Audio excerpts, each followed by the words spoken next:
What's up to all my sphere? Today is Tuesday Tools, and we are talking about the magical tool that you probably all have in your pocket or in your purse. And that's right, we're talking about your smartphone. There are so many apps and tools that you probably have not put to use yet. This is like having a mini computer with you wherever you go. So today we're going to talk about the very basics of maximizing the use of your smartphone. So a feature that pretty much every phone has is the ability to take photos. And those photos can be stored in albums. So what you can do is you can take photos of things that are important that you might need to reference again. You can also take screenshots with your phone where you just capture a picture of what is on your phone. And then you can save those photos and screenshots into a folder within your photos. And you can name those folders different things. So for example, if you know you want to have a copy of your AAA card, for example, and most of the time you have that with you, but you want to have a copy of it just in case you misplace it or forget it or something like that. You can take a photo of that and put it into a folder on your phone marked car or something along that lines. Same thing with a copy of your insurance or other pieces of documentation that maybe you likely have in your car, but you want to have a backup copy for should you need it while you're on the go.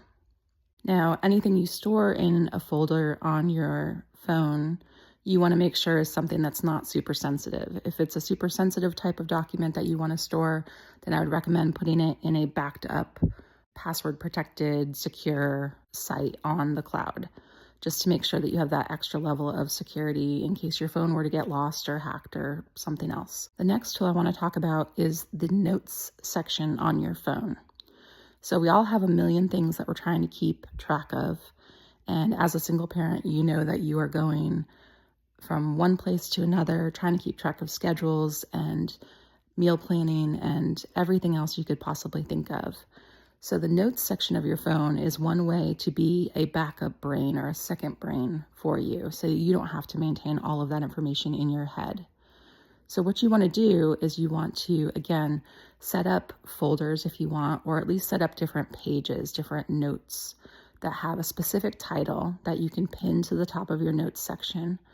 And you know that anytime you need to find something, it will be in that area of your phone. It'll be in that page within the notes section of your phone. The nice thing about this is you can also search.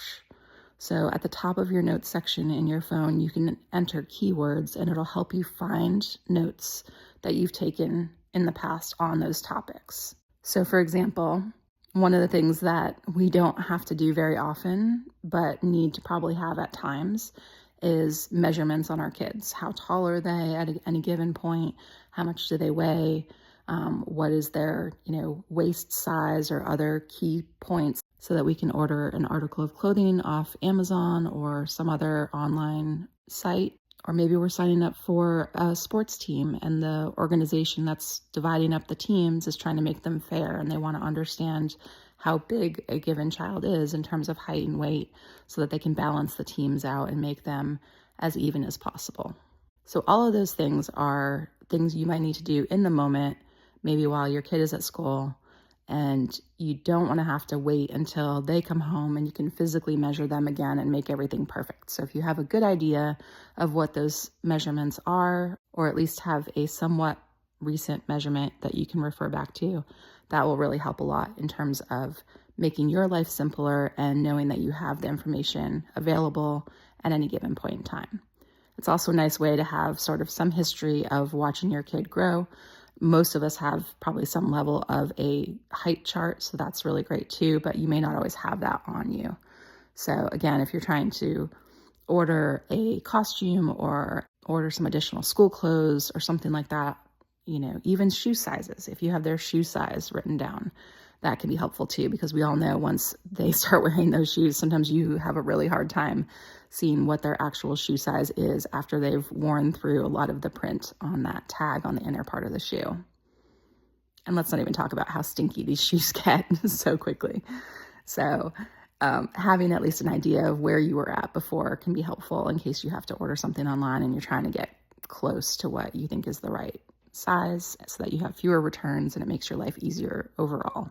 Of course, keeping a list of to-dos is really important as well. And it's not necessarily that these are things that you have to do in that particular day, but just having a running list where you can do a brain dump is really helpful to be able to go back and look through and make sure you're not completely missing or letting something fall through the cracks. But the trick is making sure you only pick maybe 1 to 3 things in any given day that you're trying to achieve. And then from there, make sure you're checking those things off. If you have extra time, you can always go back and add more. But what we often do is we put too many things in the day and then find that we don't get everything done, get frustrated, get unmotivated, and then are going through that again. Another thing I really like doing is instead of deleting an item when I finish it, I actually either cross it off, strike through it, or check it off if I am using the little bulleted check mark type box. And what that does is that then you can see all of the things that you have achieved and accomplished, and we don't forget about how much we have done. So often we take care of things, we do things without thinking about them sometimes, and we forget that, we've actually achieved a lot, and we can be really hard on ourselves because there still is so much left to do. But the thing is, your to-do list is never going to be 0. You're never going to have it all done. There is never going to be a time where there's not something else you could or maybe should be doing.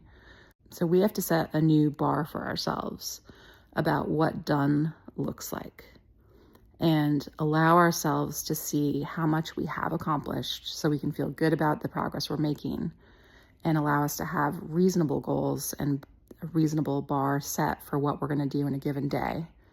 Because if we can meet those individual days head on and accomplish 1 to 3 things that we really need to get done that day, we're going to make incredible progress over the course of a month or a year or 10 years. And that's really the goal. That's really the key right there.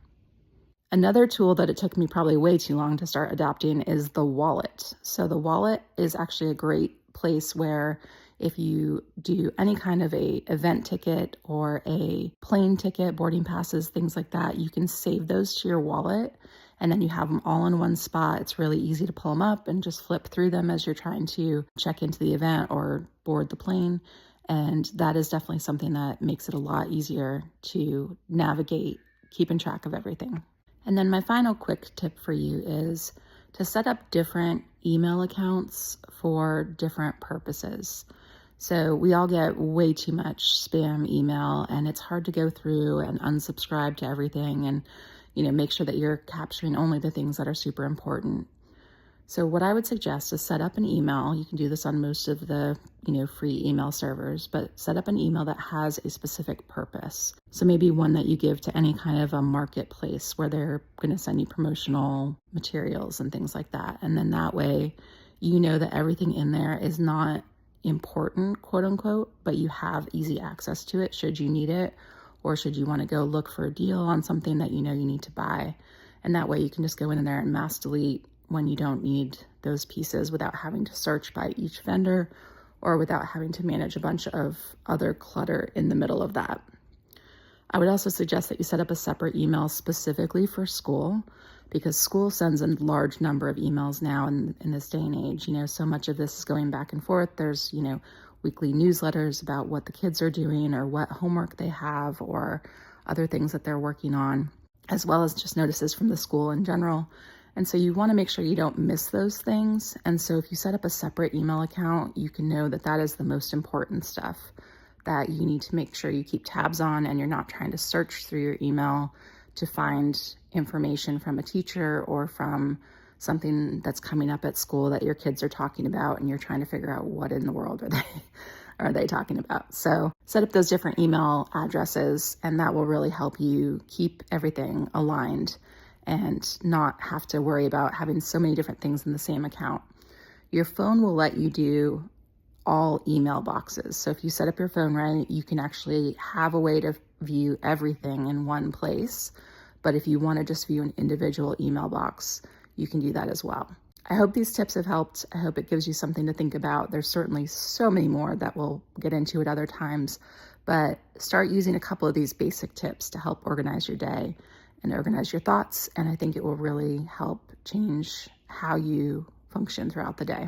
I hope you have a great Tuesday. And remember, you are so loved. You are enough. and you got this.